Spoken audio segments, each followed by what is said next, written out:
ጤና ይስጥልን የተወደዳችሁ ተመልካቾቻችን የኢትዮጵያ ዜጎች ለማህበራዊ ፍትህ ኢዜማ በቃል ኪዳን ሰነዱ ላይ በ2018 ምርጫ በመረጥ እነዚህ ነገሮች እተገብራለሁ ብሎ የያዛቸው እቅዶች አሉ። በእነሱ ጉዳዮች ላይ አጠር ያለ ቆይታ እናደርጋለን። ለዚህም ደግሞ ከኢዜማ ተስፋ በላይነህ እዚህ ይገኛሉ። ስለመጡ እጅግ አድርጌ አመሰግናለሁ። እመራበታለሁ ያለው ርዕዮተ ዓለም ምንድነው? ከዚህ እንጀምር። ተደጋጋሚ እንደምናገረው ኢዜማ ዲፋይንድ የሆነ ወይም ተገላጭ ርዕዮተ ዓለም የለውም።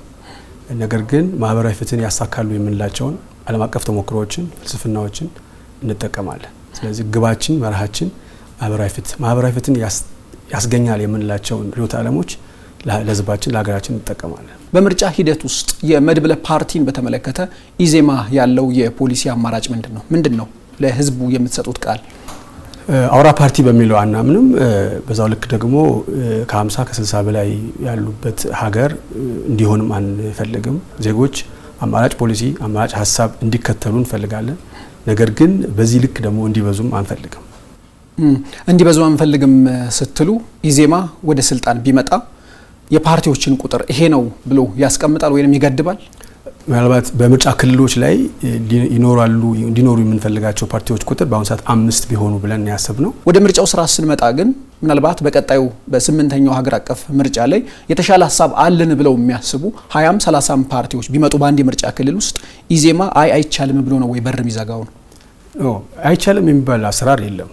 ያንን እንዳይሆን የሚያስችልበትን ተሞክሮ በእውቀት የተደራጀ አሰራር ፖሊሲ እናስቀምጣለን ለማለት። ኦኬ፣ እሱን በእውቀት የተደራጀ ሳይታይ ነው አሁን ቃል ኪዳን ሰነዳችሁ ላይ ከ5 መብለጥ አይችሉም ብላችሁ ያስቀመጣችሁት? በእኛ አሰራር በእኛ እውቀት ሂደት ጥናት ዓለም ላይ ካለው ተሞክሮ አንጻር ፓርቲዎች ከ5 ባይበልጡ የተሻለ ነው፣ ለሀገር ይጠቅማል ብለን እናስባለን። የፓርቲዎቹን ቁጥር በሀገር አቀፍ ደረጃ የሚኖሩትንም በአንድ የምርጫ ክልል የሚኖሩትንም አስቀምጣችኋል፣ በቁጥር ደረጃ ማለት ነው።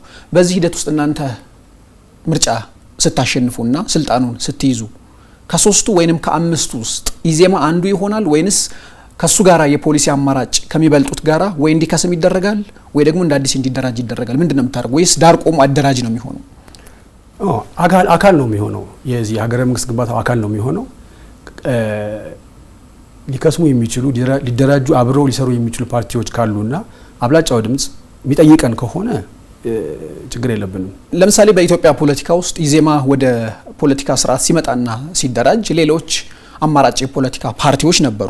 ነገር ግን የራሱ ሀሳብ አለኝ ብሎ ስለሚያምን ሀሳቡ ከሌሎች ጋር ይዛመድም ይለያይም ራሱን ችሎ ፓርቲ መስርቷል። ስለዚህ ኢዜማ እንደ ፓርቲ እሱ መንግስት ሲሆን በፖለቲካ ስርዓት ውስጥ አውራ የሚባሉ ከ5 እንዲበልጡ አልፈልግም የሚል ከሆነ አስቀድሞ ለምንድን ነው እሱ ከሌሎች ፓርቲዎች ጋር አንድ ላይ ታዲያ ያልተደራጀው?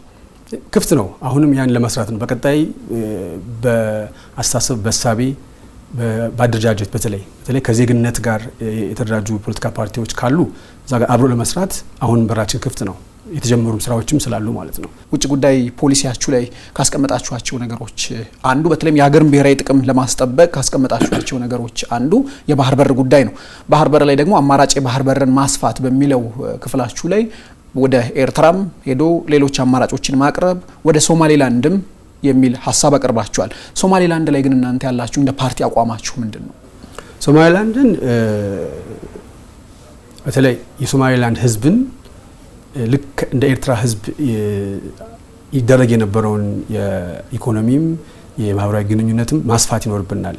የትምህርት ዕድሎች ለምሳሌ ለኤርትራውያን ከዚህ በፊት ይሰጥ ነበር። በዛው ልክ ደግሞ አሁንም ሶማሌላንድ ላይ በተለየ መልኩ የሶማሌላንድ ህዝብ በማቅረብ ልክ የአሰብን ጥያቄ እንደምጠይቀው ሁሉ የሶማሌላንድ ያለውን ባህር በር እንዲሁ ለመጠቀም በስፋት የምንሰራበት ይሆናል። ወደ ባህር በር ጥያቄ ከመሄዳችን በፊት ሶማሌላንድ ላይ ኢዜማ ያለው አቋም ምንድነው?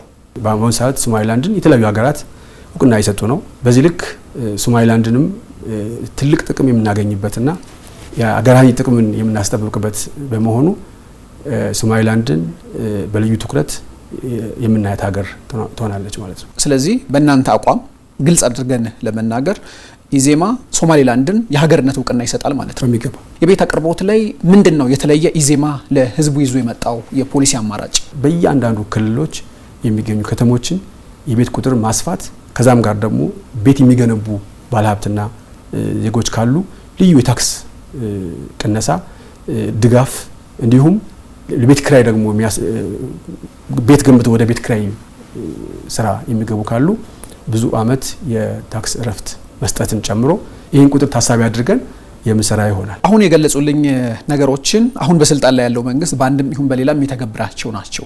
በቅርቡ የሚወጣውን የመኖሪያ ቤት ፖሊሲን ጨምሮ ማለት ነው። ኢዜማ አሁን በስልጣን ላይ ያለው ብልጽግና እየተገበረ ከሚገኘው የቤት ልማት ፖሊሲ ምንድነው የተለየ የሚያደርገው? እንግዲህ ሁሌም እኛ የምናምነው አንድ ሀገረ መንግስት የሚጸናው ያን ሀገረ መንግስት እየመራ ያለው መንግስት የሰራው ጥሩ ነገር ካለ ከሱ ተነስተን የጎደለውን መሙላት ነው። ስለዚህ ቤቶች ተሰርተዋል። እንግዲህ ኢትዮጵያ ውስጥ 97 ጀምሮ ነው መኖሪያ ቤት በመንግስት ደረጃ እየተገነባ የመጣው። ነገር ግን አሁንም አዲስ አበባ በተለይ እጅግ በጣም ሰፊ የሆነ የቤት ቁጥር ፍላጎት አላት። ነገር ግን የመሬት ፖሊሲው በራሱ መሬት የግለሰብ ባለመሆኑ አንድ ልዩነት አለን። መሬት እኛ ምናምነው የግለሰብም እንዲሆን የወልና የመንግስት እንዲሆን ነው ስለምንሰራ ማለት ነው። ስለዚህ በዚህ ልክ እንደያለን እንጂ በአብዛኛው መንግስት የሚሰራቸውን ነገሮችን በዛው ታስቀጥላላችሁ? እናስቀጥላለን። ምክንያቱም ይሄ ፒፒፒ የምንለውን የመንግስትና የፐብሊክ ሴክተሩ አጋርነትን በጣም እንጠቀማለን። በዛው ልክ ግን መሬት የግለሰብ ነው እንዲሆንም ከተሞች ላይ በተለይ የሚለውን ሰፊ ልዩነት ነው ያለን። በ2018 ምርጫ የምትመረጡ ከሆነ ኢዜማ ምን ያክል ቤቶችን በከተሞች እሰራለሁ ብሎ ቃል ይገባል?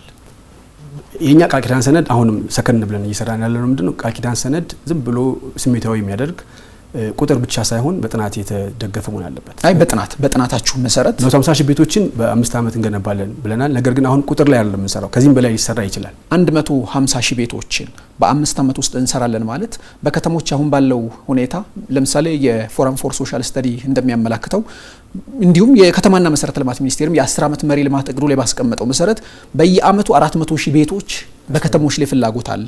ይሄም ማለት እናንተ በየአመቱ 5 አመት ቆጥራችሁ ስትደርሱ የቤት ፍላጎቱ ከ2 ሚሊዮን ይሻገራል። ስለዚህ እናንተ ግን እንሰራለን የምትሉት ደግሞ 150 ሺህ ቤቶችን ነው በ5 አመት ውስጥ። እንዴት ይገጣጠማል?